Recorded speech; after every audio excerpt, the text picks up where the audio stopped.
하나님께서 창세기 보면은 세상을 이제 창조하신 이야기가 나옵니다. 하나님은 그 창조하실 때에 첫날에 이렇게 빛을 창조하시는 시간, 하나님 빛을 창조할 것만 생각한 게 아니라 마지막 날 하나님이 사람을 창조할까지 다 염두에 두고 창조를 하신 거죠. 믿으십니까? 그러니까 하나님의 창조는 계획적이고 이렇게, 그래서 그에 따라서 순차적으로 진행이 되는 거예요. 좀 더 확장하면 예수님이 이 땅에 오셨습니다. 예수의 오심은 어느 날 갑자기 예수님이 보내야 되겠다는 하나님의 아이디어가 아니라 하나님께서 처음부터 예수님을 이 땅에 내가 보내야 되겠다라고 계획하셨고, 그리고 예수님을 보내서 그 예수님을 우리를 대신해서 고난을 대신받고 십자가에 죽게 하시고, 그리고 그 예수님을 다시 부활케 하시고, 예수님이 하늘에 올라 하나님 보좌 우편에 앉게 하시고, 세상을 주님과 함께 하나님과 다스리다가 다시 오셔서 이 세상을 새롭게 하는 일까지도 계획하신 줄 믿습니다. 이런 모든 것을 하나님의 경륜이라고 그래요. 하나님이 모든 일을 계획하시고 모든 일을 진행하시는 하나님의 계획이고 작정이라는 거예요. 지난주에 우리는 다니엘서 2장, 7장, 9장의 이 환상의 계시를 통해서 그 큰 짐승, 이 큰 신상이 이렇게 머리는 금으로 되고 은은 은의자 가슴과 이 가슴은 은으로 되고, 또 배와 넓적다리는 또 굴이 동으로 되고 철로 되고, 그리고 마지막은 이 철과 흙이 섞인 발가락, 열발가락으로 되어진 그런 신상에 대한 이야기를 우리가 했어요. 그리고 네 가지 짐승이 이렇게 또 이 사자처럼 표범처럼 뭐 이렇게 나타나는 짐승들 이야기도 했습니다. 그리고 마지막에 우리가 그 70일에 대한 다니엘서 9장에 하나님께서 이 역사를 70일로 작정하셨는데, 그 70일에는 바사왕 고레스가 이스라엘 나라를 다시 중건하라는 그런 어명이 내린 때부터 70일에가 이제 역사가 진행될 거다, 그렇게 말씀하셨습니다. 그래서 그 아까 신상과 짐승과 같이 이런 시대들이 있는 이유도 이 70일에 이 하나님의 큰 이런 계획 속에 진행되어지는 과정이라는 거예요. 그 분기점이 뭔가 하면, 첫째는 7일에 하나님의 성전이 다시 짓는 것이고 60일의 동안에 이방인들이 구원을 받는 이야기예요. 그리고 마지막 한일의 때에 이제 하나님께서 유대인들을 구원하신 걸 통해서 마지막 구원을 완성하는 겁니다. 그 7일 마지막 한 1일에 남은 그 바로 앞에 큰 환란이 있을 거다, 그런 말씀을 드렸어요. 오늘은 이제 역사의 마지막 이 모든 70일회가 끝났을 때에 하나님께서 이루시려고 하는 하나님의 계획에 대한 말씀을 나누려고 합니다. 하나님은 이 모든 역사가 마지막 다 종결되고 하나님이 이루시는 시대는 새 예루살렘을 세우는 거예요. 하나님이 세우는 새 예루살렘은 어떤 이제 나라인지를 성경에서 계시록 21장을 중심으로 진행이 됩니다.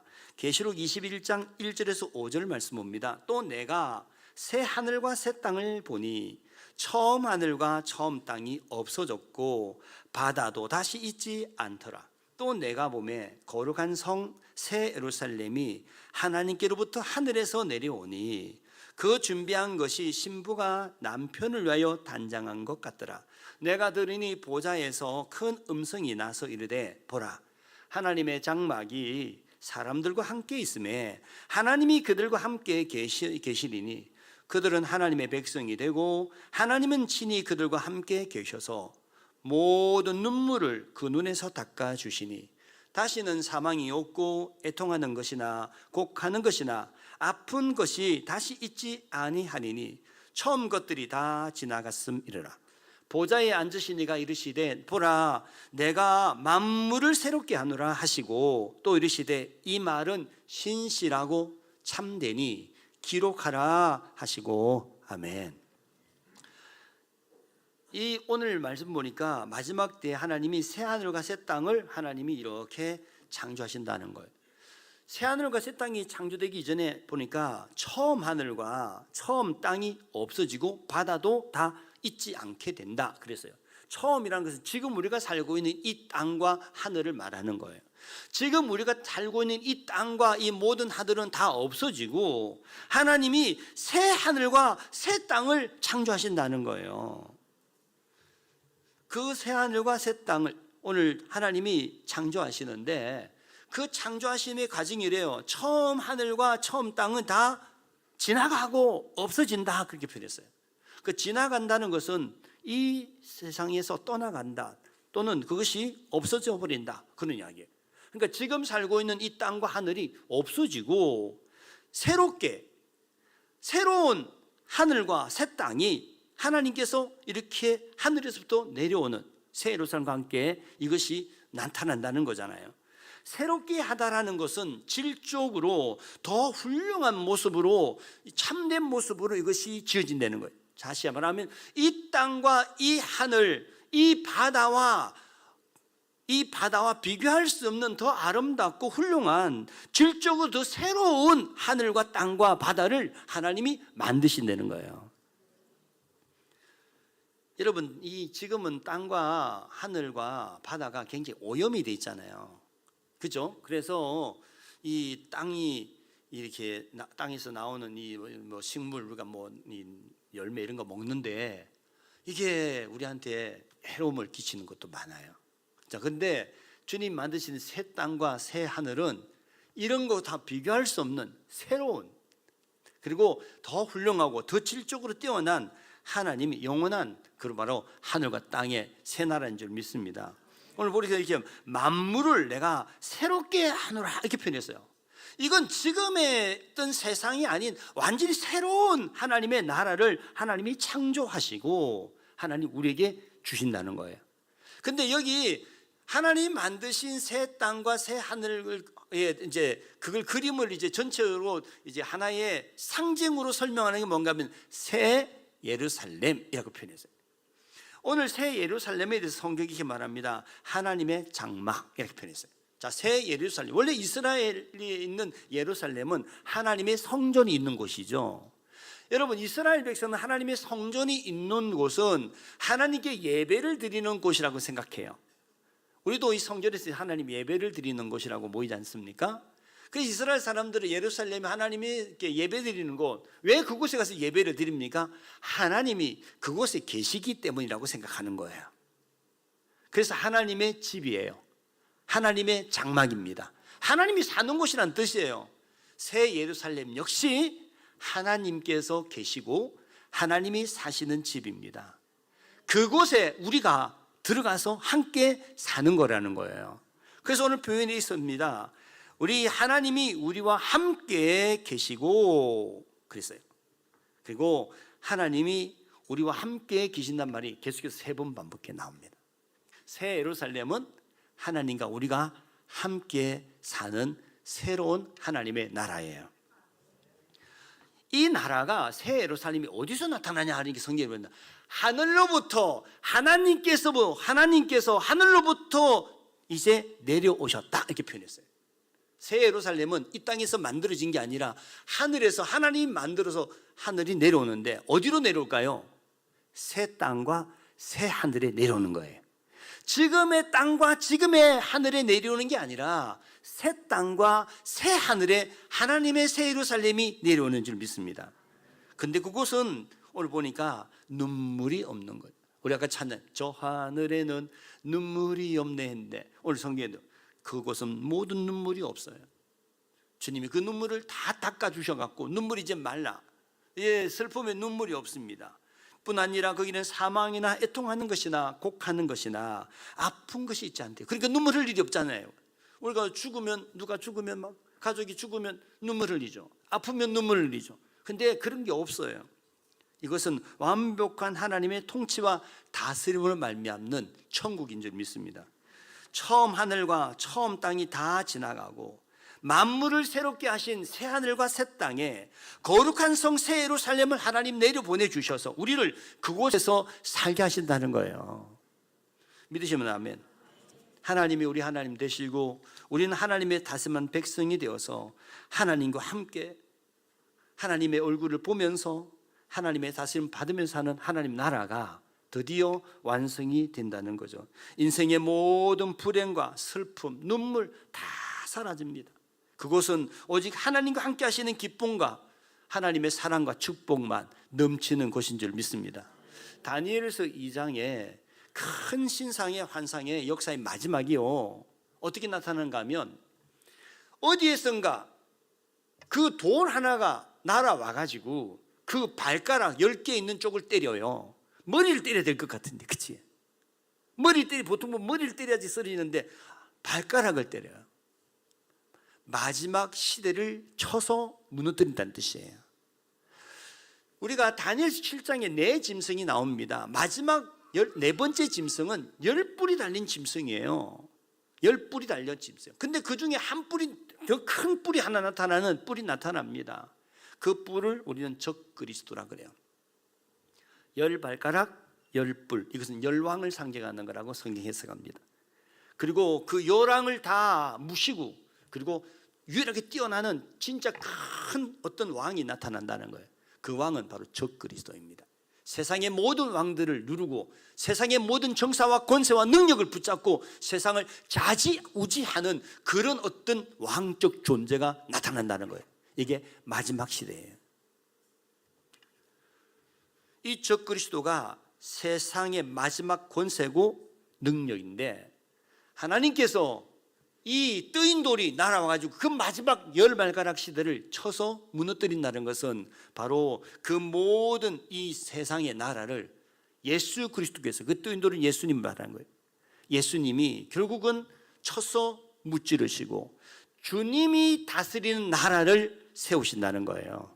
새 하늘과 새 땅, 새롭게 되는 이 일들에 일어나기 바로 직전에 일어날 일이 뭔가 하면 바로 이 모든 정사와 권세와 통치와 능력을 가지고 있는 이 적그리스도, 이 또 좀 더 들어가면 사탄의 모든 권세를 예수께서 이기시고 그리고 승리하시고 우리를 그 새 하늘과 새 땅에 살게 하신다는 거예요. 이사야 14장 12절 15절 보면 이 사탄이 어떻게 되는지에 대한 이야기를 하는 장면이 나옵니다. 너 아침의 아들 계명성이여 어찌 그리 하늘에서 떨어졌으며 너 열국을 엎은 자여 어찌 그리 땅에 찍혔는고 네가 네 마음에 이르기를 내가 하늘에 올라 하나님의 뭇별 위에 내 자리를 높이리라. 내가 북극 지폐의 산 위에 앉으리라. 가장 높은 구름에 올라가 지극히 높은 이와 같이 같아지리라 하는도다. 그러나 이제 네가 수올 곧 구덩이 맨 밑에 떨어짐을 당하리로다. 이게 사탄이 하나님하고 비기려고 높아지다가 마지막 교만한 그를 하나님이 쳐서 지옥, 음부, 그 여기 제일 밑에 수올이라는 것은 지옥을 말합니다. 그 속에 하나님이 떨어뜨려 그를 멸한다는 이야기예요. 열국을 엎은 자라고 선언했어요. 열국을 엎다는 말은 열국을 자기가 엎어서 자기가 손에 쥐는 자라는 뜻이에요. 사탄은 이 열국을 자기 손아귀에 쥐고 좌지우지하고 내가 하나님이다라고 하나님의 자리에 자기가 앉으려고 그렇게 교만을 터는데, 마지막에 지극히 높으신 하나님이 그를 쳐서 가장 밑은 구덩이, 어디예요? 지옥, 그 무저갱으로 하나님이 던져서 넣는다는 거예요. 계시록 20장 10절 보면 그 사탄과 그리고 그 모든 악한 자들을 하나님이 심판하여 유황불의 지옥에 던진다고 그랬어요. 19장 다음에 20장이고 20장 다음에 21장인 줄 아시나요? 너무 쉬운 걸 제가 물으셨나? 19장에 사탄이 결국은 불 속에 던져지는 일이 19장, 20장 초반에 나오거든요. 그리고 21장이 등장한다는 거예요. 새하늘과 새 땅은 사탄의 모든 세력들을 하나님이 다 끌어모아가지고 지옥불에 탁 던져놓고 세우는 나라라는 뜻이에요. 하나님의 나라가 드디어 세워지는 거예요. 그런데 이 역사적으로 하나님이 다스리시는 이 하나님의 나라가 나타나기 전에 성경은 유태인들이 주권이 회복되고 나라가 다시 세워진다는 것들이 나타난다는 겁니다. 그래서 로마서에도 사도 바울이 그런 이야기를 해요. 그래서 왜 우리 백성들은 회개 안 하고 구원 못 받습니까? 하고 하나님께 기도하니까 하나님 말씀이 이방인의 충만한 수가 차기까지 이들이 그들 기다려야 된다. 그리고 그들이 차면 유대인들이 회개하고 돌아오는 일이 있다고 말해요. 그처럼 이제 이스라엘의 회복이 이제 계시록에서는 14만 4천 명, 각 지파별로 12,000명씩 그렇게 14만 4천 명이 구원받는 일들로 설명을 했습니다. 그랬으니까 역사의 마지막이 나타나는 이런 모든 일과 관련돼서 우리가 한 가지를 주목해 봐야 되는데, 이스라엘이라는 나라가 다시 회복이 되고 구원되는 일들을 하나님께서 말씀하셨으니 그 일이 나타나야지 마지막 때라는 거예요. 이방인의 모든 충만한 수가 구원받고 유대인들이 이스라엘 사람들이 회개하고 돌아오는 구원이 함께 이루어질 때 주님이 세상의 마지막 시대를 이루는 줄 믿습니다. 참고로 이스라엘 나라는 AD 70년에 로마의 티투스 장군에 의해 가지고 완전히 예루살렘 성전이 무너지면서 그들은 다 끌려나가 흩어집니다. 그래서 나라가 없어져 버렸어요.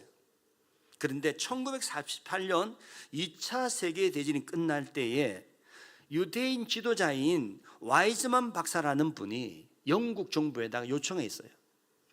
이스라엘을 다시 국가를 세워달라는 요청을 한 거예요. 나라가 없는데 어디 세워주느냐? 예루살렘 인데 세워져야지. 우리나라가 원래 거기 있었으니까. 그래서 1948년에 여러분 잘 알듯 영국은 UN 보장 5개국 중에 들어가는 나라잖아요. 그래서 영국 주도하에 이스라엘 회복을 가결해서 그 나라를 결국은 지금의 위치에다가 나라를 세워준 거예요. 신기하지 않습니까? 역사적으로 그런 일이 단 한 번도 없었다는 거예요. 없어진 나라를 다시 세워준 일이 한 번도 없었는데 이스라엘 나라를 1948년에 세워졌다는 거예요. 요상하지 않아요? 제가 처음에 말씀드렸지만 역사의 모든 것은 하나님께서 계획하시고 움직이는 거예요. 이스라엘 나라가 역사에 없어졌다가 역사의 전무후무한 2000년 만에 다시 나라가 되고 다시 나라가 세워졌다는 게 이게 굉장히 특별하다는 거예요. 그런데 더 놀라운 것은 지금 이스라엘 나라 안에 일어나는 놀라운 변화가 있는데, 이스라엘 백성들이 하나님의 전적인 성령의 역사를 통해서 회개하고 돌아와 하나님의 교회를 세운 일이 일어나고 그들이 하나님을 예배하는 일이 회복되고 있다는 거예요. 그 불길이 점점 강하게 불고 있고 더 많은 젊은이, 더 많은 사람들이 점점 구원을 받는 하나님의 메시아닉 그리스도인, 메시아닉 주라고 그래요. 메시아닉, 예수님을 메시아로 믿는 그리스도인 유대인들이 많이 돌아오고 있다는 거예요. 이런 걸 보면 이제 역사가 정점에 이뤘다는 것을 예상할 수가 있어요. 마지막 날, 여러분, 이 역사의 마지막이 이루어진 하나님의 나라는 어떤 나라인지에 대해서 성경을 가지고 잠깐 나누겠습니다. 예수님께서 제자들하고 말씀을 나눌 때 제자들이 그래요. 예수님, 우린 예수님을 따르기 위해서 모든 것을 다 버렸는데 우리한테 돌아오는 것이 뭐 있습니까? 그렇게 이야기합니다. 예수님이 이렇게 대답하셨어요. 마태복음 19장 27절. 이에 베드로가 대답하여 이르되 보소서, 우리가 모든 것을 버리고 주를 따라 싸운데 그런즉 우리가 무엇을 얻으리까? 예수께서 이르시되 내가 진실로 너에게 이르노니 세상이 새롭게 되어, 이 말을 줄일 것이에요. 세상이 새롭게 되어 인자가 자기 영광의 보좌에 앉을 때에 나를 따르는 너희도 12 보좌에 앉아 이스라엘 12 지파를 심판하리라. 세상이 새롭게 언제 됩니까? 세상이, 새 땅과 새 하늘이 만물을 새롭게 하시는, 하나님의 만물을 새롭게 하시는 이야기, 바로 세상이 새롭게 되는 거죠. 그때 바로 예수님이 바로 보좌에 앉는다는 거예요. 그래서 온 나라를 예수님이 다스리는 나라가 되는데, 그때 예수님을 따르다가 모든 것을 다 잃어버린 주님의 백성들이 예수님과 함께 12 보좌에 앉아 통치에 참여하는 일이 일어난다는 거예요. 여기 나와 함께 12 보좌에 앉아 12 지파를 심판한다 말씀은, 심판한다는 의미도 있지만 다스린다는 의미가 있어요.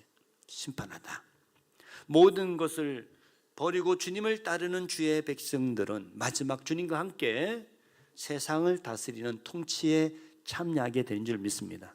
이걸 이제 우리가 신학적으로는 천년왕국이라고 그래요. 천년왕국은 어떤 시대인가 하면 예수님이 왕이 되셔서 천년을 다스리는데, 그때에 예수 믿는 사람들도 다 예수님과 함께 보좌에 앉아 다스리는 나라다, 그런 뜻이에요.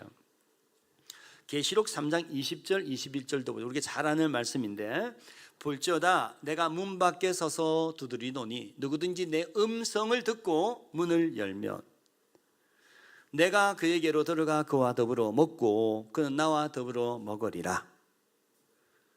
이기는 그에게는 내가 내 보좌에 함께 앉게 하여 주리기를 내가 이기고 아버지 보좌에 함께 앉은 것과 같이 하리라. 여러분, 여기 말씀 보니까 우리가 예수님을 이렇게 몸두린 예수님의 음성을 듣고 마음의 문을 열고 예수님을 영접하고 그 이야기를 우리가 3장 20절 해석하잖아요. 예수님을 믿고 예수님을 내 주님으로 영접했고 믿었다면은 이야기입니다. 그런 자들에게 주님이 내가 함께 그들과 먹는 그런 하나님의 가족이 되게 할 뿐 아니라 더 나아가서 그들을 내 보좌에 함께 앉게 하여 주겠다고 그랬어요. 우리가 믿음을 가지고 예수님을 영접할 뿐 아니라 주님과 영적인 교제 속에서 주님과 함께 살아가는 모든 자들, 세상에 많은 유혹과 핍박이 있지만 믿음 잃지 않고 끝까지 이기고 믿음을 지킨 자들에게 주님은 약속하기를 그들은 나와 함께 보좌에 앉아 다스리게 될 거라는 거예요. 예수님을 주와 그리스도로 믿고 예수님을 끝까지 놓치지 않고 믿음의 승리자가 되면 저와 여러분이 주님과 함께 바로 그 보좌에 앉는 영광을 얻게 될 줄 믿습니다. 에베소서 2장 4절 6절 말씀에도 우리가 예수 그리스도를 믿고 예수님과 연합되었을 때에 그 최고의 마지막은 어떻게 되는지 이렇게 설명합니다. 긍휼이 풍성하신 하나님이 우리를 사랑하신 그 큰 사랑을 인하여 허물로 죽은 우리를 그리스도와 함께 살리셨고 너희는 은혜로 구원을 받은 것이라. 또 함께 일으키사 그리스도 예수 안에서 함께 하늘에 앉히리니. 여러분, 허물과 죄로 죽은 중에 죄인이란 뜻이에요. 이 사람이 예수님의 십자가로 말미암아 그 내가 예수님 십자가가 나의 죄를 위해서 죽었다고 믿음으로 붙들 때에 우리는 그 죄를 용서함 받고 예수님과 함께 다시 살림을 받습니다. 믿습니까? 예수를 나의 십자가, 예수님 십자가 나를 위한 십자가라고 믿고 그걸 붙들면 예수님이 나를 죽으신 가운데 나를 살리신다 이 말이에요. 근데 살리실 뿐 아니라 일으키시고 함께 어디를 간다고요? 하늘까지 우리를 앉게 하신다는 거예요. 이걸 믿으셔야 돼요. 마지막 우리의 자리는 어디예요? 예수님과 함께 하나님의 보좌에 앉는 거예요.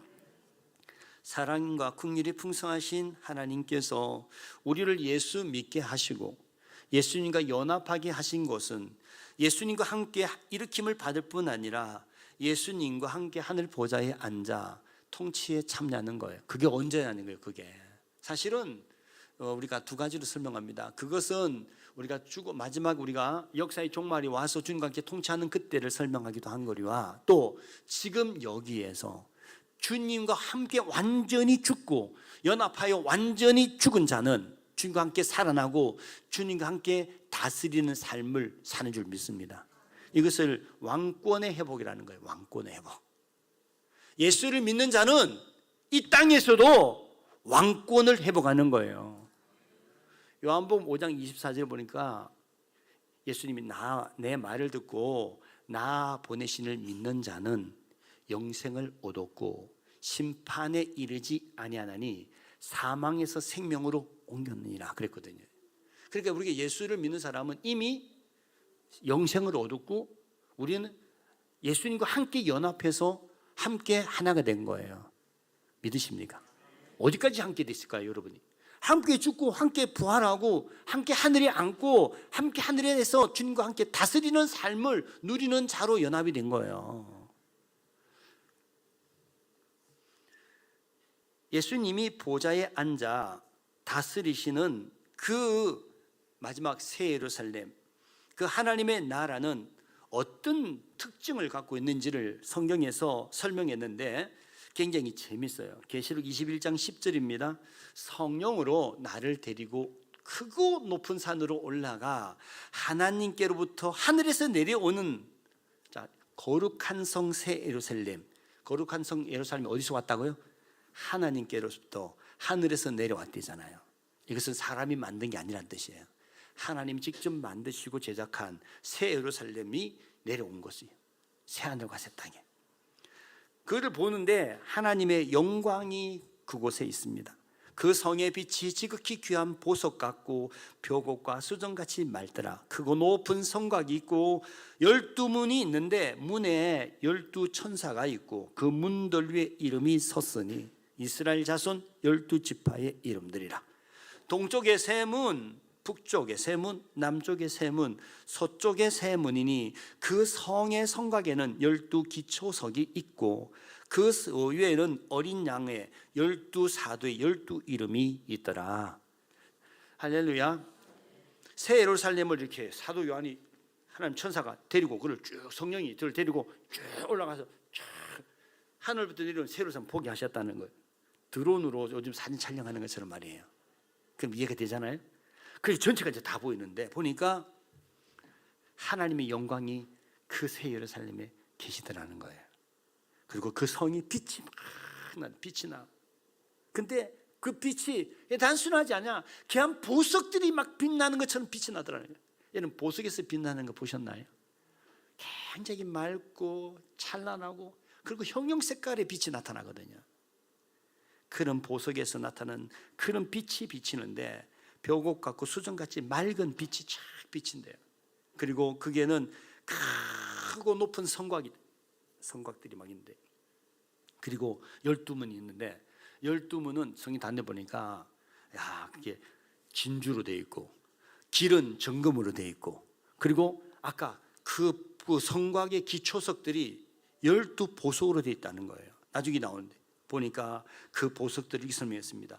벽옥, 남보석, 옥수, 녹보석, 홍만호, 홍보석, 황옥, 노곡, 다망옥, 비치옥, 총옥, 자수정.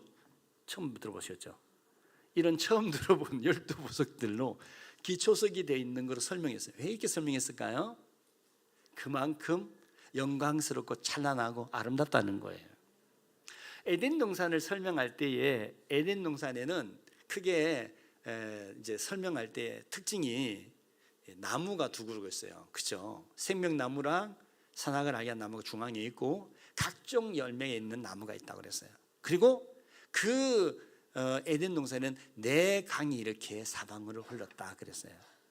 그러니까 에덴 동산은 나무와 그리고 강이 흐르는 게 특징이에요. 근데 그 강가에 에덴 동산 설명할 때 창세기 보니까 온갖 보석들이 있다는 거예요. 자, 에덴 동산의 그림과 지금 예수님 말씀하신 하나님의 나라의 그림이 너무 유사해요. 솔로몬의 성전이 너무너무 아름다워가지고 스바 여왕이 찾아와서 감탄했다는 이야기가, 그 솔로몬과 스바 여왕 영화가 나왔잖아요.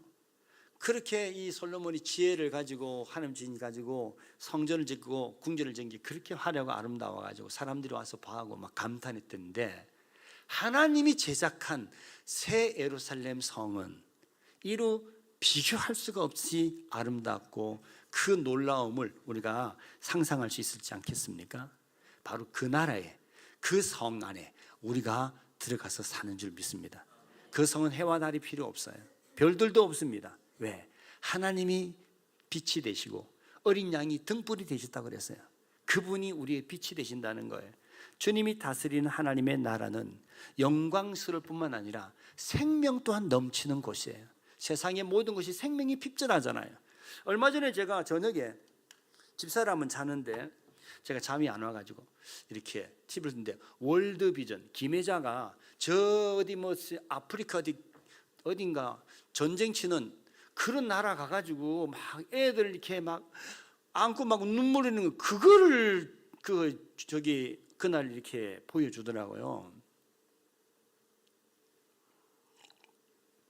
얼마 전에 우리 성도들과 함께 우리 컴패션 선교회, 제가 그 잠비아에 있는 그 조그만 아이 제가 이렇게 한 10년 넘게 이렇게 제가 후원하고 걔가 이제 졸업해가지고 그래서 이제 끝났는데, 그래 그거 보는데 막 김혜자가 너무 안 돼가지고 막 아이를 안고 막 우는데요.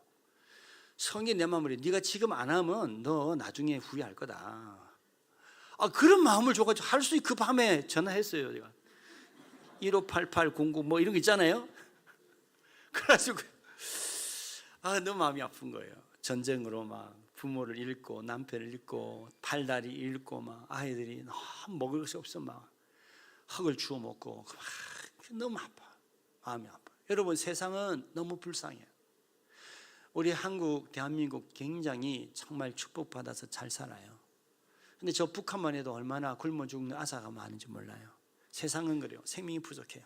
지금 어제 잠깐 뉴스를 보는데요, 아르헨티나, 브라질의 기근 때문에 곡식 농사가 지금 너무 안 되고 소들이 가뭄 때문에 먹을 것이 없어서 그 가축들이 막 죽어나가는 일들을 막 보여주더라고요.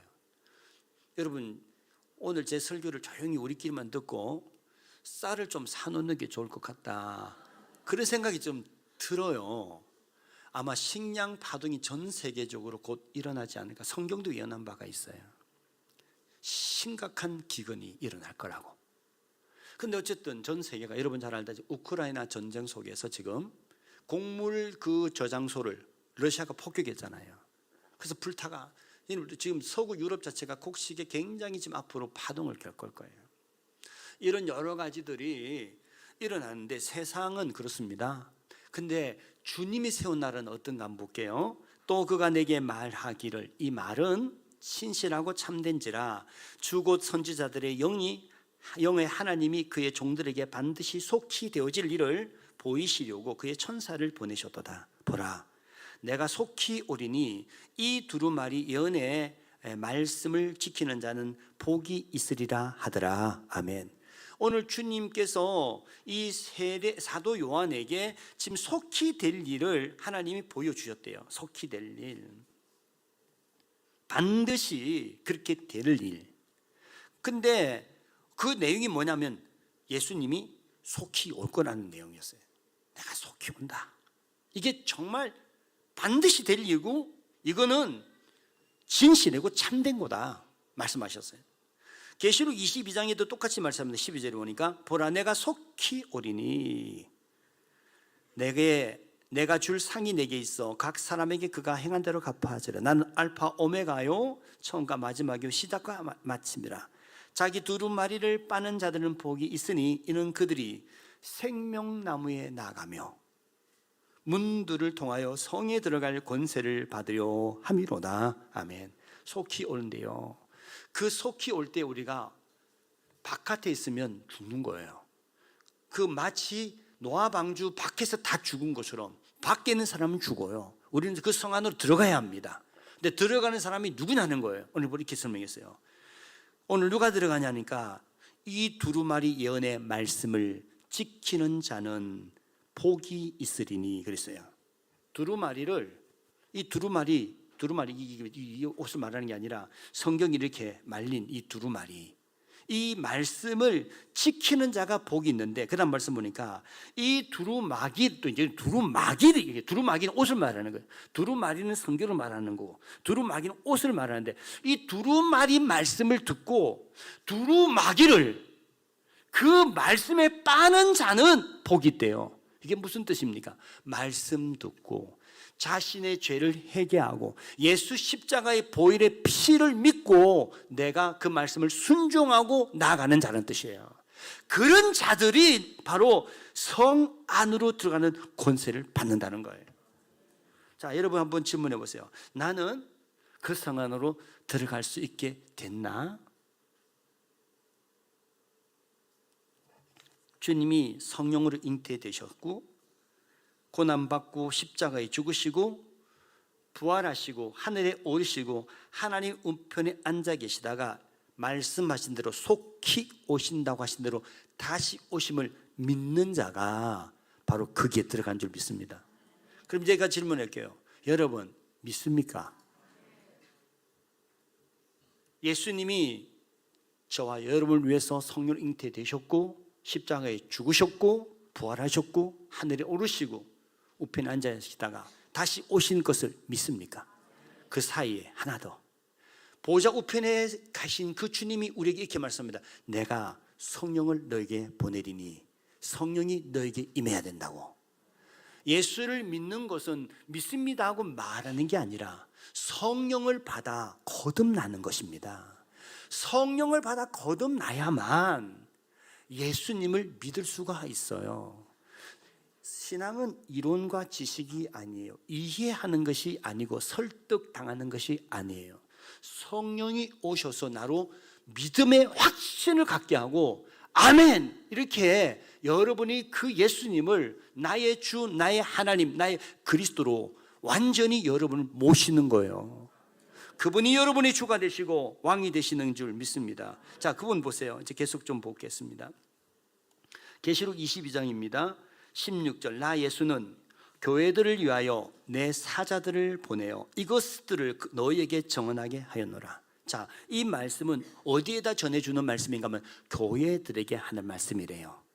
계시록의 말씀은 안 믿는 자에게 하는 말씀이 아니라 교회들에게 하는 말씀이요 성도들에게 하는 말씀입니다. 그 예수님이 이렇게 말합니다. 나는 다윗의 뿌리요 자손이니 곧 강명한 새벽별이라 하시더라. 성령과 신부가 말씀하시기를 오라 하시는도다. 듣는 자도 오라 할 것이요 목마른 자도 올 것이요 또 원하는 자는 값없이 생명수를 받으라 하시더라. 아멘. 할렐루야. 예수님이 누구냐면 다윗의 자손이에요. 다윗의 뿌리예요. 그 말은 예수님 메시아다 말이에요. 예수님 구원자다 그 말입니다. 예수님이 역사에 바로 왕이시라는 거예요. 그분이 말씀합니다. 자, 누구든지 오라. 목마른 자, 듣는 자, 원하는 자는 와서 내가 주는 생명수를 받으라. 할렐루야. 제가 아까 설명하다가 뭐가 빠진 것 같은데 계시록 22장 1절에서 5절 말씀을 제가 빼먹은 것 같아요. 다시 계시록 22장 1절 5절 말씀을 다시 한번 보여주세요. 또 그가 수정같이 맑은 생명수의 강을 내게 보이니 하나님과 및 어린 양의 보좌로부터 나와서 길 가운데로 흐르더라. 강 좌우에 생명나무가 있어 12가지 열매를 맺되 달마다 그 열매를 맺고 그 나무 잎사귀들은 만국을 치료하기 위하여 있더라. 다시 저주가 없으며 하나님과 그 어린 양의 보좌가 그 가운데 있으리니 그의 종들이 그를 섬기며 그의 얼굴을 볼 터요 그의 이름도 그들의 이마에 있으리라. 다시 밤이 없겠고 등불과 햇빛이 있을 때 없으니 이는 주 하나님이 그들에게 빛이심이라. 그들이 세세토록 왕노릇하리로다. 아멘. 우리가 가는 천국, 우리가 가는 하나님의 나라는 어떤지를 이렇게 설명합니다. 아까 제가 그 나라는 하나님께서 다스리는 그 나라는 바로 영광스럽고 찬란하다는 설명했어요. 그 보석으로 설명했습니다. 이 나라는 특징이 뭐냐면 생명으로 넘쳐나는 곳을 설명했다는 거예요. 그래서 그 하나님의 나라의 특징은 보좌로부터 생명수의 강이 쫙 흘러나온다는 거예요. 에덴 동산에도 강이 흐른다고 그랬잖아요. 그리고 강가에 강이 길 중앙으로 흐르는데 강가에 열매들을 맺는 12가지 열매는 생명나무들이 강가에 쫙 있는데 이 열매는 이 나무들이 달달이 12달 그 열매를 달달이 맺힌대요. 그 물을 먹는 자, 그 물을 마시는 자, 그 열매를 먹는 자, 그 잎사귀를 여기 보니까 통해서 모든 병들이 치료되고 영원한 생명을 얻게 된다는 거예요. 여러분, 저주가 없고 하나님의 생명으로 넘쳐난 나라, 그 나라가 바로 저와 여러분에게 약속한 나라인 줄 믿습니까? 성령을 통해서 교회에 성도가 된 여러분, 오늘 우리가 이 말씀을 들으면서 우리가 결단할 것이 하나 있어요. 우리는 생명 주시는, 생명 되시는 예수 그리스도 앞에 나가야 된다는 거예요. 우리가 지금 해야 될 일은 주님이 마지막 종말의 때를 언제 주님이 다시 오셔서 이루실지는 잘 모르겠지만 정확한 것은 이스라엘 회복과 그들이 돌아오는 거 보니까 마지막이 된 것은 틀림이 없네. 주님 오실 때가 가까이 온 것이 틀림이 없어. 우리는 지혜로운 다섯 처녀처럼 깨어 준비함이 필요할 것 같아요.